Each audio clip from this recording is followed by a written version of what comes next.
वो मुश्किल लग रही है मुझे इनके बीच की मीटिंग। जी प्रदीप जी, मैं आता हूँ सुनील जी आपके पास। इस बीच अनिल सिन्हा जी भी आ गए हैं, तो उनका भी बहुत बहुत स्वागत है। सुनील जी, आपने प्रदीप जी की बात भी सुनी, धनंजय जी की बात भी सुनी, तो जहां से मीटिंग शुरू हुई और जहां आप पहुंचे की दो जगह के आपको यहाँ पर पिक्चर्स बिल्कुल क्लियर मिल गए हैं। आपकी नजर में जो सिनेरियो इमर्ज हो रहा है वो किस किस्म का है? केजरीवाल के बारे में तो मैं खुद कहता हूं कि आज की डेट में यकीन करना बहुत मुश्किल है, और वो दिन प्रतिदिन, कोई एक हफ्ता नहीं गुजर रहा है जब वो अपनी क्रेडिबिलिटी, विश्वसनीयता को गवा नहीं रहे एक्चुअली देखा जाए तो। सुनील शुक्ला जी। धन्यवाद दिनेश जी। मैं तो व्यक्तिगत रूप से हमेशा से कहता रहा हूं कि विपक्ष में अरविंद केजरीवाल सर्वाधिक अविश्वसनीय सहयोगी हैं। उनको इस विपक्ष की एकता से कोई मतलब नहीं है।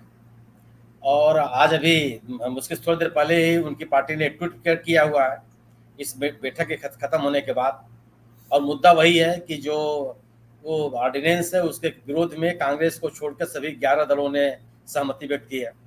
उन्होंने कांग्रेस का उल्लेख किया है कि कांग्रेस ने इस पर सहमति व्यक्त मतलब को छोड़ करके वो क्या करना चाहते हैं। तो कांग्रेस के ऊपर जिस तरीके से हमलावर है और जिस तरीके से बात वो कर रहे हैं वो इसके उनके साथ है नहीं। और वो शुरू से ही, मैं तो कहता, मेरा अपना स्पष्ट धारणा है और मैं बहुत मजबूती के साथ इस बात को कहता हूं कि वह बीजेपी के द्वारा चुना गया विपक्ष है। बीजेपी उनको अपने लिए विपक्ष मानती है और एक उनको हाईलाइट करती रहती है। और ये बिल्कुल सही, मैं प्रदीप जी की इस बात से सहमत हूँ कि पंजाब और दिल्ली कांग्रेस क्यों छोड़ेगी? तो कुल्हाड़ी पे पैर मारना नहीं है, वो आरा मशीन में पैर डाल देना है, कुछ बचेगा ही नहीं उसके बाद। इसलिए कोई सवाल ही नहीं पैदा होता कि कांग्रेस पंजाब और दिल्ली छोड़ेगी, और छोड़ना भी नहीं चाहिए। मुझे लगता है कि अरविंद केजरीवाल जैसी ताकतों को राजनीति में कोई प्रश्न संरक्षण नहीं देना चाहिए। यह उसी तरह की गलती होगी जिस तरीके से 1977 के चुनाव में भी अन्य विपक्षी दलों ने जनसंघ को अपने साथ शामिल किया था।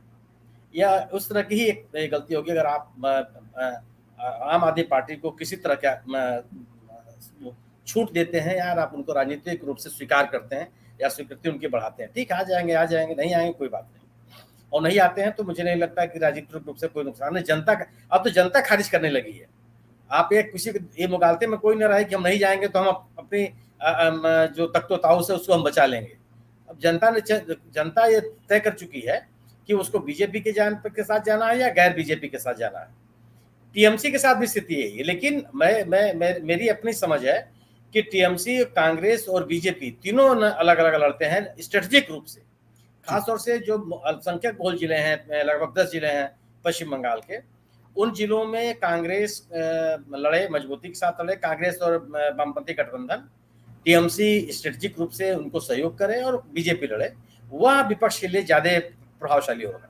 यहाँ पे मैं एक चीज जोड़ दूं सुनील जी कि 11 जुलाई को पंचायतों के इलेक्शन के चुनाव आएंगे बंगाल में। 8 तारीख को पंचायत के इलेक्शन है। आप देखिएगा सीपीएम और कांग्रेस, मेरा अनुमान है कि पहले से बहुत बेहतर करेगी यहाँ पर। जी, इमर्ज करेगी, बिल्कुल सही है। क्योंकि अभी भी मैंने बंगाल भी वह राज्य है जहाँ पे कांग्रेस और सीपीएम अभी दोनों का वहाँ पे संगठन है, मजबूत संगठन है, ठीक ठाक है, कार्यकर्ता भी वहाँ पर है। निश्चित रूप से कि टीएमसी एक बड़ी पार्टी है, टीएमसी की ताकत से कोई इनकार नहीं कर सकता बंगाल में।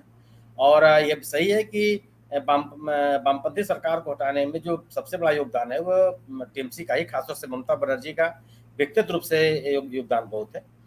हावड़ा की और की सड़कों पर उनको घसीटा गया है, वो संघर्ष भी उन्होंने किया है।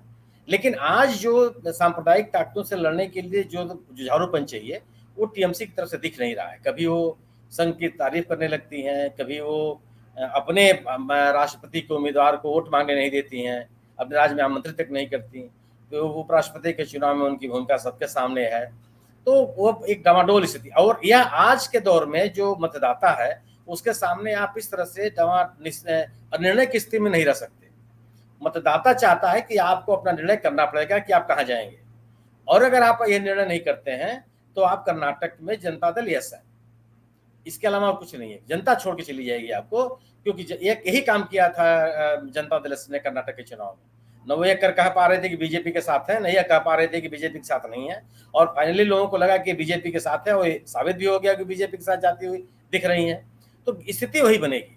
मेरा अपना मानना है कि पटना का जो आज यह पाटलिपुत्र का जो यह बैठक है, यह भारत देश की राजनीति के लिए एक सुखद संकेत है।